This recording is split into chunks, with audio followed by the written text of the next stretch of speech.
Selamat datang kembali di konten Jubi Rezim, di mana di konten ini saya selalu menghadirkan orang-orang yang suka kritik pemerintah.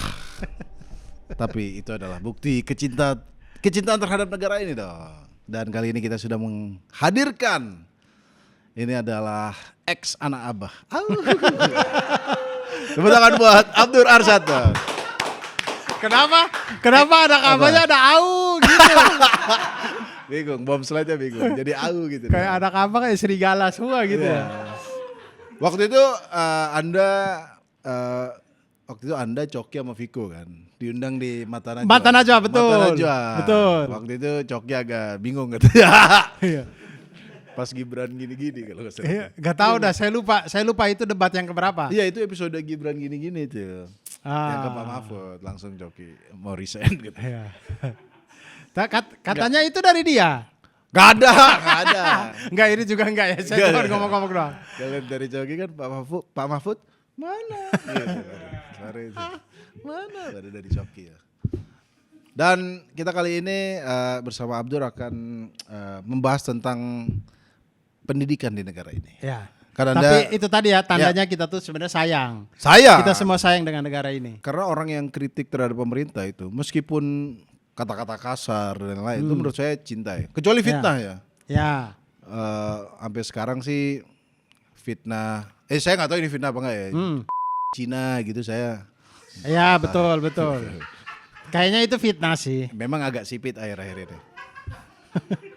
Tapi kayaknya fitnah sih. Maksudnya kan kita tahu kita tidak tahu secara keturunan ya. Tapi maksudnya secara fisik kan kita bisa kelihatan orang Cina dan tidak gitu. Benar, terus dari logat juga nggak ada. Lu orang coblos saya ya kayak gitu. Nggak ada gitu. Jadi kayaknya itu fitnah ya. Ya. Tapi soal mayor. Oke, kita lanjut ke. Itu juga saya tidak tahu. Saya tidak mau berkomentar juga itu. Nggak, tapi kan Anda waktu itu pas Pilpres kan cukup gencar ya waktu itu. Ya, betul. Mendukung dan mengkritisi juga gitu. Betul. Tapi kok akhir-akhir ini Anda tidak seperti konten kreator lain yang tetap mengkritik pemerintah gitu. Apakah karena pemerintah kita sudah perfect atau Perfect. kalau perfect nggak ada acara ini kalau perfect. Kenapa? Anda kan kayaknya tadi kita di off-air cerita Abdur ditanya gitu kalau ada permasalahan dituntut untuk konten gitu. Sering banget. Ya. Ada apa aja kebijakan apa gitu yang entah baru direncanakan maupun yang sudah jalan gitu tuh selalu saya tuh di DM, Bang, komentarin dong soal ini, komentarin soal ini. Nah, saya tidak berkomentar karena menurut saya sudah banyak ahli yang berkomentar. Dan harusnya sih tugasnya kita bukan semua orang berkomentar, tapi ketika ahli sudah berkomentar, mari kita bareng-bareng dengungkan obrolan ahli ini. Kan kalau kita semua, kita nggak ahli-ahli banget ya. Kenapa kita semua harus ikut berkomentar? Menurut saya kita dengungkan aja yang teman-teman ahli-ahli, aktivis-aktivis yang sudah jelaskan segala macam. Kita sebarin, ikut sebarin dan segala macam gitu sih. Maksudnya berarti Anda lebih menyerahkan itu. Kayaknya kalau udah ada ahlinya Anda menggaungkan aja. Betul. Jadi saya tuh sering repost aja. Repost, taruh di story dan segala macam. Karena saya merasa pendapat saya tidak lebih baik daripada pendapat ahli-ahli ini. Humble ini. Kecuali dibikin lucu-lucuan ya. Komedi. Kecuali kalau dibikin lucu-lucuan bisa gitu. Ya tapi kan mungkin banyak orang yang menganggap Anda di skena stand up nih yang sering membawa materi cerdas lah, materi kritik gitu. Ya pasti banyak yang nunggu dong. Gimana nih komentar Abdur tentang masalah ini gitu. Nah kalau kenapa nggak bikin aja nggak apa-apa? Nah kalau kita bikin lucu, sayang nggak sih? Mendingan buat spesial ya. Mendingan buat spesial show gitu. Wah, mendingan buat di panggung daripada dibuang di konten di konten gitu. Menurut saya ini. Tapi ngomong spesial show, Anda katanya mau ada spesial juga. Langsung banget ya. Ya, saya mau bikin spesial show kelima. Ya, apa namanya? Anak Lama Kera. Tur 10 kota. Ada Surabaya, ada Jogja, ada Semarang, ada Bandung, Bogor. Makassar, Pontianak, Banjarmasin, Balikpapan, dan terakhir di Jakarta. Kelihatan hate banget sama pemerintah. Nggak ada kota Solo. Maksudnya Anda kenapa? Semarang ada. Betul. Jogja ada. Betul. Itu lewatnya Solo loh maksudnya. Nah. Kenapa? Anda kan bisa ke Coba kalau ratapan. pemerintah tuh, ini saya balik ke pemerintah. Ya. Seandainya pemerintah tuh bikin kita libur 3 hari ya. Jumat, Sabtu, Minggu, itu saya ambil Solo juga. Oh, Cuman karena kan kita libur cuman Sabtu Minggu. kurang kuat sih alasannya, maksudnya. Enggak, beneran ini. Kan Sabtu Minggu, Sabtu Yeah. Jogja, Minggu Semarang. Kenapa didempetin? Karena secara produksi 1 kali jalan. Tapi ke Solo pernah, tur ke Solo pernah. Belum pernah. Emang. Kelihatan kan ini. Saya takutnya Iya, iya. di Solo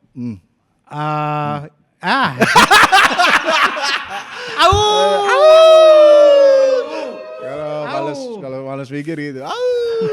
Ya gitu. Oke, tapi itu September nanti. Mulai September 26 September sampai nanti finalnya di Jakarta 12 Desember 2026. Tiketnya bisa dibeli? Tiketnya bisa dibeli di abdurarsad.com. Abdur Arsad udah punya website loh. Orang Timur ente doang yang kayak punya website. Kayaknya Natalius Pigai punya juga. Oke, langsung to the point. Ah, Gimana kinerja Natalius Pigai? Kan ini mainnya orang Timur tuh kayak Timur Pride, betul. Makassar Pride gitu-gitu kan orang. Betul. Natalius Pigai. Saya sejujurnya ya ada Timur Pride-nya gitu. Oke. Maksudnya ketika ada perwakilan Indonesia Timur Iya. duduk di kementerian, Ya. ya ikut bangga, ikut Oke. senang. Awalnya. Awalnya saya oke gitu. Kan awalnya beliau kita belum tahu ya Belum tahu kinerjanya ya. kinerjanya, oke. Kan kalau Pak Bahlil dari sebelumnya sudah. Sudah. Dan kita sudah bisa Menilai ya. meraba-meraba kayak ya gini-gini aja gitu. Oke. Pak Bahlil nggak membanggakan Anda sebagai orang Timur berarti? Awalnya bangga. Awalnya doang. Awalnya. Cuman kok ternyata tidak ada yang berarti banget Oke. yang beliau Ya. bikin. Mungkin memang tatarannya terlalu atas jadi tidak terlalu berasa di kita Oke. atau apa saya juga tidak tahu ya. Ya. Kalau Natalius Pigai? Nah, kalau Natalius Pigai dulu itu karena beliau berangkat dari aktivis HAM. Ya. Belajar HAM dari 5 tahun. Oke. Dari umur 5 tahun maksudnya? Dari umur 5 tahun? Dari umur 5 tahun. Beliau bilang dari umur 5 tahun beliau udah belajar HAM. Testimoni dia sendiri? Iya. Beliau ngomong di TV waktu itu. 5 tahun belajar HAM? Iya, makanya ahli-ahli yang lain jangan ajarin dia soal HAM deh. Karena dia Dari legend umur 5 tahun dia udah belajar HAM. Iya, Saya nggak tahu HAM yang mana itu. Ya, oke. Ya, pokoknya beliau berangkat dari aktivis HAM, Oke. kemudian duduk di Kementerian HAM. Ya. Tentu linier dong, sejalan dong. Ya. Oh bagus nih, ini orang ahli yang mungkin orang ahli yang duduk di Pas harusnya. keahliannya dia juga. Ya, harusnya pas, tapi Jadi ada bangganya dan ada positive thinkingnya. Tapi begitu sudah terjadi, sudah jalan ini, kayaknya saya rasa tidak berarti juga ya. tidak membanggakan Anda. Tidak ya. membanggakan juga karena statement-statementnya setiap kali ada kasus HAM biasa-biasa aja gitu. Enggak ini banget juga gitu. Lebih bangga mana Anda pada Natalius Pigai atau penyanyi lagu Tabola Bali? Tentu lebih bangga Tabola Bali. Silat open up. Itu silat open up. Benar. Itu bangga sekali sampai mendunia. Kayaknya musik-musik Timur sekarang lagi ini ya, lagi naik banget ya. Iya. Tabola Bali itu bahasa Timur. Iya, Tabola Bali maksudnya terbolak-balik. Oh, terbolak-balik. Oh. Ya. Tabola Bali artinya maksudnya gara-gara Nona, saya lihat Nona, saya tuh sampai Oke. jatuh cinta yang terbalik-balik. terbolak-balik saya sampai hidup saya terbolak-balik gitulah. Iya, Kiasan artinya cintanya mati banget gitu. Oh, bukan Parah. Bukan saham yang terbolak-balik. Bukan. Halusnya berapa? Bukan kayaknya dia joget-jogetnya juga nggak di undermining gitu. Enggak ada. Enggak Oke, itu. tapi ya benar sekarang Timur kan lagi naik Betul. tentang lagu Timur. Aku sih nggak ngerti artinya ya. Aku kira tuh jangan tangkap aku gitu. Aku kira ada artinya gitu kan kita nggak tahu bro. Yang sebelumnya tuh apa Be? Ada nih gak ada takut-takutnya ya ada ini ya. Enggak ada tukang sensor. Itu apa sebelum Tabola Bali? Statue. Setelan Oke. cuek Itu bahasa, apa gitu ya. bahasa Timur itu ya?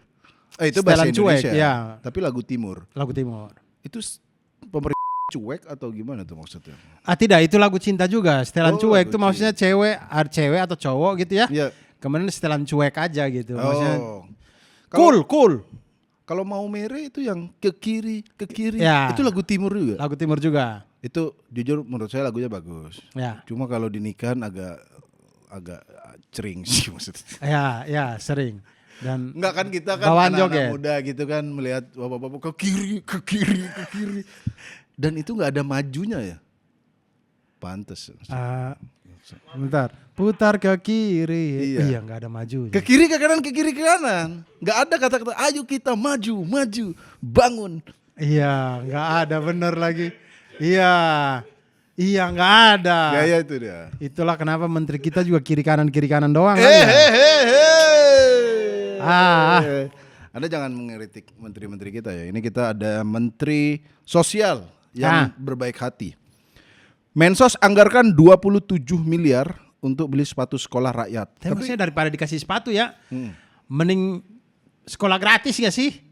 Maksudnya orang sekolah nggak pakai sepatu nggak apa-apa loh. Yang penting sekolahnya gratis. Misalkan pakai sepatu tapi sekolahnya bayar, ngapain gitu? Iya. Tapi kalau nggak pakai sepatu viral lagi nanti maksudnya. Wah inilah rakyat Indonesia, kasihan nggak punya sepatu. Gitu. Kasih perban aja. Seolah-olah kan kita dulu gitu kan. Dikira Usain Bolt ini orang. Kita dulu kan sering gitu, lagi malas pakai sepatu, kasih perban. Nggak ada nggak di? Oh kalau saya di sekolah dulu gitu. Kalau saya lagi malas pakai sepatu. Daerah timur berarti. Iya, saya kasih perban di mata kaki saya atau apa. Jadi alasannya luka bu. Jadi guru udah. Oh ada begitu ya modus ya? Iya alasan luka biar nggak pakai sepatu. Karena sepatu saya kan cuma satu. Kadang kalau kita cuci. Lagi dicuci. Hari Minggu. Ya belum kering. Jadi pakai perban. Saya pakai perban. Emang alasan belum kering itu nggak bisa? Kurang. Belum dicoba ya? Iya, kurang itu tetap harus dipakai itu, masih tetap harus dipakai. Itu masih ada follow up question dari guru. Oh. Tapi kalau kita bilang gak usah bilang, guru langsung lihat, perban. Oh ya udah. Kalau bilang nggak punya sepatu, percaya nggak gurunya? Saya nggak ada sepatu lagi. Maksudnya kan ini daerah Anda, kalau di sekolah saya ya, guru tidak percaya. Tidak percaya? Guru tidak percaya karena sekolah saya itu ada GNOTA. Gerakan Nasional Orang Tua Asuh. Kayak BOS gitu maksudnya. Apa dana? Kayaknya beda deh GNOTA sama BOS tuh. GNOTA tuh beasiswa. Oh, beasiswa. Dari Pak Soeharto kan dulu. Oke. Dikasih tas, dikasih sepatu, dikasih perlengkapan semuanya lah. Itu tapi yang pinter. Tidak semua orang. Semuanya? Tidak. Yang ini aja, yang miskin, tidak mampu. Yang tidak mampu aja. GNOTA. Aku denger kata itu kayaknya tahun 2000 deh. Sekarang denger lagi, Bro. GNOTA, Gerakan Nasional Orang Tua Asuh. Mending GNOTA atau MBG kalau menurut GNOTA sih. Jelas GNOTA. Kenapa? Kan Anda pakai baju doang, pakai buku doang, lapar kan juga nggak oke juga. Anda bajuku baru, perutku lapar. Coba aja. Mending pakai baju bekas tapi aku kenyang. Aku kenyang. Aku bisa menyerap. Bener sih. MBG yang udah dipotek ini. Terlalu berani nih. Sumpah. Gak apa-apa, saya kan internal saya. Oh iya. Internal. Dari internal aman gitu lah ya. Jadi kalau MBG Anda punya pandangan gak? Kan mungkin belum. Saya punya pandangan. Kalau tadi lebih baik saya lebih memilih GNOTA daripada MBG. Ya, karena kalau GNOTA itu dia itu spesifik, presisi. Dia itu presisi. Bantuannya. Yes, bantuannya itu untuk orang yang anak-anak sekolah yang tidak mampu. Jadi presisi dia di sana tuh. Dikasih beasiswa, setahu saya ada juga uangnya kok. Jadi dikasih uang tunai, kemudian perlengkapan sekolah dari sepatu sampai topi, tas, buku semua lengkap pokoknya. Gerakan Nasional Orang Tua Asuh itu. Terus jadi secara ininya kebutuhan makanannya itu pasti terpenuhi juga karena dikasih uang juga. Oh, udah dikasih baju, dikasih uang. Dikasih uang juga, nggak cuma perlengkapan doang. Dikasih beasiswa, uang juga. Jadi sekolahnya gratis juga, ada uang sakunya juga. Dan itu dikasih kan. Kayaknya dulu ya, zaman Orde Baru tuh data tuh kayaknya saya tidak tahu ya, tapi mungkin lebih presisi dari sekarang ya. Orang mau otak-atik takut juga kali ya. Jadi yang jadi orang tua asuhnya itu, orang tua asuhnya itu tepat sasaran. Orang-orang amanah gitu. Amanah semua ya. Betul, yang ini, tapi mungkin ada yang tidak amanah, cuman belum sempat berita udah mungkin nggak tahu. Enggak. Saya nggak tahu. Tapi saya tidak selama saya sekolah dulu saya tidak pernah mendengar teman saya yang dapat GNOTA kemudian uangnya nggak nyampe. Tidak pernah saya dengar itu. Ya. Nah MBG itu menurut saya dia bisa sebagus GNOTA kalau dia ikut kayak Genoat atau presisi, kasih aja ke orang-orang yang memang kan kata Pak Presiden kan mau mengatasi gizi buruk, mengatasi busung lapar dan segala macam. Fokus aja ke daerah-daerah yang memang gizi buruk. Tidak mampu harusnya. Betul. Contoh NTT tuh sering tuh juara 1 gizi buruk.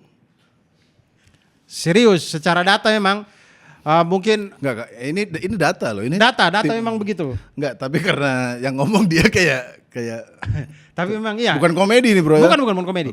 Kita tuh kalau pokoknya 5 besar teratas NTT masuk lah, masih masuk. Kalau menurut Anda kenapa kok bisa gizi buruk? Apa memang makanan? Sebenarnya begini, kalau menurut saya ini dari analisa pribadi saya. Jadi kebutuhan makanan warga-warga itu sebenarnya ini kita bicara bukan yang di kota yang di desa-desa gitu ya. Karena gizi buruk, busung lapar itu biasanya di jauh dari kota gitu, jauh dari Kupang, jauh sampai busung lapar ya. Iya, gizi buruk gitu. Nah, itu tuh sebenarnya secara turun-temurun desa-desa yang ditempati itu kan memang desa-desa yang dari nenek moyang. Ya, benar. Itu bisa menghasilkan sesuatu. Bisa ditanami, bisa diapa. Kalau yang di pesisir bisa cari ikan dan segala macam. Sebenarnya bisa gitu. Cuman kan makin kesini kan iklim berubahnya gampang banget. Jadi perhitungan-perhitungan para petani itu tidak setepat dulu lagi. Yang harusnya panen bisa gagal. Betul, bisa gagal panen dan segala macam. Ya. Nah kemudian yang memperburuk keadaan itulah kemudian akses untuk mendapatkan makanannya gitu. Makanannya mungkin ada tapi cuma di kota-kota doang. Yang bawa ke sana itu ke pelosok-pelosok itu. Itu kurang mungkin. Sorry, saya belum kebayang jalanannya tuh memang jalanannya itu kayak gimana ya? Di Jawa nggak ada. Di Jawa nggak ada ya? Di Jawa jalanannya ramai semua. Ini sepi tapi masih jalan gitu, masih jalan. Kadang udah tanah, udah ke kampung-kampung yang ujung-ujung di dalam gunung, apa segala macam itu udah tanah-tanah apa segala macam. Itu untuk sampai ke sana. Itu pun barang kalau sampai sana pun, harganya kan tidak sama seperti di kota. Benar. Lebih mahal tentunya. Nah, ketika lebih mahal, jadi nggak mampu beli. Nggak mampu beli karena gagal panen tadi. Anjir. Iya kan? Nah itu tuh berangsur gitu. Jadi sebenarnya menurut saya daerah-daerah yang seperti ini, tidak hanya di NTT tentunya, itu yang harusnya masuk MBG ini ke sana. Gitu. Kalau ke mereka tepat jadinya. Wah saya dukung 100%. Saya dukung. Tapi ngirim ke atasnya gimana? Kan masaknya di kota. Sih. Kasih minyak goreng juga biar kalau lele mentahnya bisa digoreng. Ya, tapi ya itu maksudnya itu tepat sasaran menurut saya. Jadi MBG setuju kalau lebih tepat sasaran. Betul, gitu. Lebih tepat sasaran. Ya. Karena kalau kasih ke teman-teman, saya bukannya mengecilkan teman-teman yang ada di sini, cuman kalau kasih adik-adik kita yang ada di Jakarta, yang ada di Surabaya, yang ada di Malang, kayaknya lebih akses ke makanan tuh gampang banget gitu. Dan uang sakunya lebih gede dari porsi MBG harusnya. Betul. Jadi itu nggak tepat ya. Iya. Tapi kalau Anda menganggap sekolah tidak tepat dari MBG itu, ini malah sudah masuk kampus. Itu lagi. SPPG masuk kampus Unhas. Unhas jadi PTN pertama yang punya dapur MBG. Ngapain? Kan ini tadi yang kita bicarakan dari tadi itu loh kan, daerah-daerah ya yang kampus itu sudah pasti tidak mungkin di daerah. Iya dong, kampus tuh pasti berdiri di kota-kota padat penduduk. Dan makanan kota-kota maju. Mudah diakses. Dan dia juga udah uang saku juga. Betul, taruh di Unhas, Makassar. Ya Allah itu Makassar, makanan begitu banyak berlimpah. Dan sudah kuliah nih. Sudah kuliah di kampus gitu. Memang ada, kita dulu kalau kuliah juga kita kelaparan juga. Ada memang. Tapi nggak busung lapar dong kita. Nggak busung lapar, masih kita bisa busung lapar. Masih bisa mencari celah lah ya. Betul. Anak kuliah menurut saya, laparnya anak kuliah itu, otaknya itu udah bisa bermain untuk mikir, ikut kegiatan ini biar dapat makan. Ikut ini seminar ini Ikut tahlilan. Ikut tahlilan walaupun Muhammadiyah nggak apa-apa dah ikut tahlilan. Bahkan Kristen juga ikutan. Ada juga yang begitu. Kita bisa berpikir, cuman kan kalau anak-anak kecil kan enggak. Ketika dia lapar, dia pasti enggak punya pemikiran seperti mahasiswa. Jadi menurut saya enggak perlu mahasiswa itu dikasih makan gratis. Ini ada statement dari Abdur bahwa dia tidak setuju Unhas punya dapur SPPG. Betul, betul. Saya tidak setuju itu. Aduh, ntar saya diserang. Waktu saya ada lagi tur ke Makassar. Silakan. Tapi nggak apa-apa.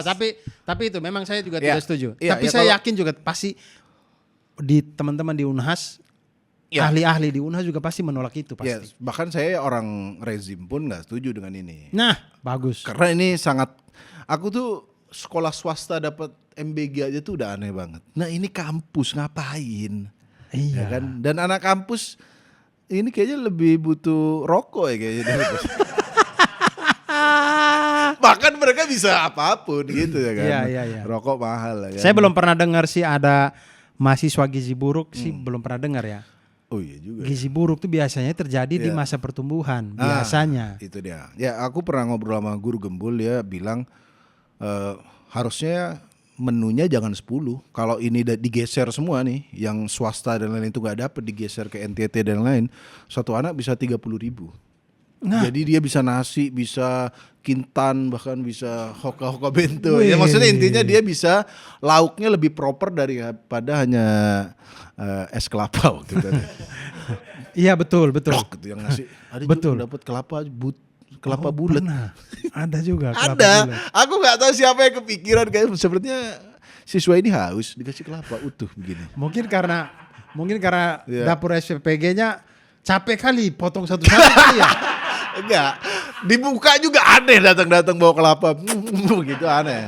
Iya. Nah gitu. Maksud saya dapur SPPG kalau beli kelapa, jangan beli buahnya, beli langsung isinya aja gitu. Kenapa Anda beli kelapa bulat? Kita tuh di waktu buka puasa tuh kita bisa loh beli kelapa, langsung di plastik, langsung di gelas tuh bisa loh. Nggak perlu dapat kelapa tapi buahnya. Nanti basi dimarahin lagi. Kan kelapa kalau lama bukanya benar basi. Juga. Mungkin. Makanya dikasih gini. Ya kan? Masa dapur SPPG nggak punya kulkas? Bukan, dikasih ke warganya, kan prosesnya lama jalannya tuh.